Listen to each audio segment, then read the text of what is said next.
السلام عليكم. ازيكم عاملين ايه؟ اخباركم ايه؟ تعالى نعمل مكرونة الانسجام. هنبدأ بالبصل. انا مكتر البصل شوية بس عشان احنا بنحب البصل كتير، وانا هعمل كمية كبيرة. انا عملت كيلو بصل، قطعته جوانح وحمرته في الزيت. الزيت ده احنا مش هنرميه، هنستعمله في الوصفة، بقية الوصفة. وانا صباح ودي قناتي، بس هي بتحب البصل غامق شوية، فما تستغربوش اللون يعني.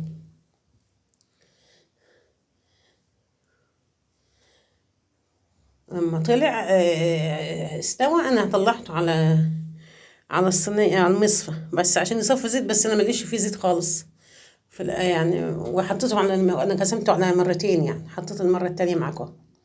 وهبصي لازم وممكن تغمقيه شوية كمان عن كده.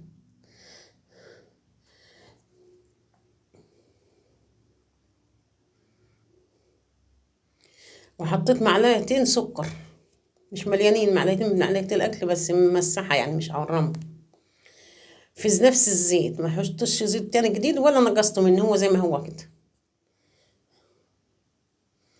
بس السكر يستوي هقول لكم هنعمل ايه.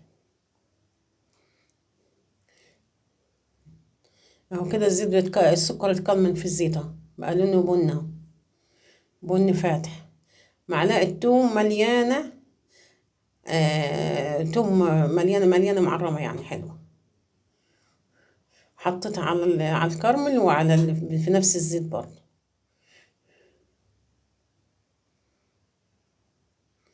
وده ملح وكمون وفلفل بس اللي انا حطيته. وديلا معلقتين صلصة، قلبتهم مع الزيت والتومة الأول.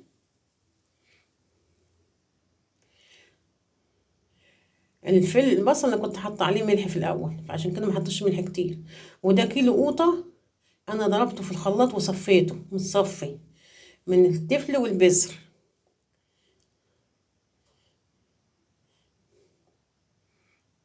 ودي اللي حطيته في الاول ده كانت معلقه كزبره ناشفه. هنا كمون وسبع بهارات وملح وفلفل بس فقط لا غير. ممكن تستغنى عن الكمون، تستغنى عن السبع بهارات، ممكن تستكفي بالملح والفلفل بس حط السبع بهارات.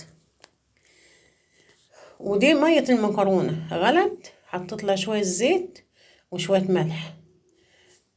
وده نص كيلو مكرونة،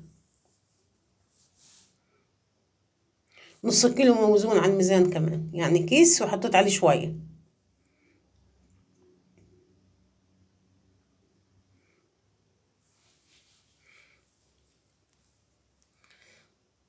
وهنا البصل بعد التقلية سبكت. انا لبست كيس، بس هو مش سخن، بس انا لبست كيس. يعني ممكن تضربيه في الكبة، بس انا لقيتها مش مستاهله موضوع الكبة. يعني ممكن تضربيه في الكبة، بس انا عندي الكبة الكبيرة، فما هركته بايدي. بس حشته مني شوية هحط على وش المكرونة. ونزلته مع الصلصة بس بعد ما سبكت، وتقلبيه فيها. بس طعمها طلع خطير. انا جربتها قبل كده مرتين وعملتها مرتين، انا قلت اعملها معاكم واجربها معاكم تدوها معايا. انا هنا الصلصة اكتر من المكرونة، يعني كمية الصلصة لقيتها كتيرة على المكرونة، فشلت منها شوية. لو عوزت من على المكرونة حط، بس بدل ما تطلع هي كتيرة في المكرونة زيادة عن اللزوم يعني.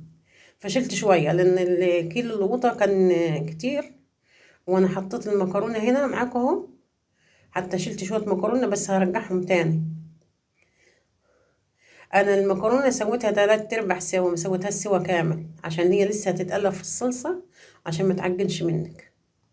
واعمل نوع مكرونة كويس. ممكن تحط معاها سباكيت، أنا ما حطيتش عشان ما كانش عندي، بس سباكيت لو عندي كنت حطيت شوية. بس هي كده أحسن.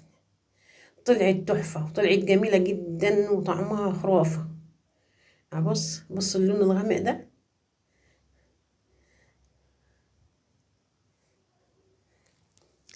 واللي معايا لحد دلوقتي حط لايك، حط لايك وشير، ما تنسيش وحطيت على وشها بصل من شوية البصل اللي انا شلتهم من البصل قبل ما اهركه. وبالهنا والشفا، صحتين على قلبكم. سلام عليكم.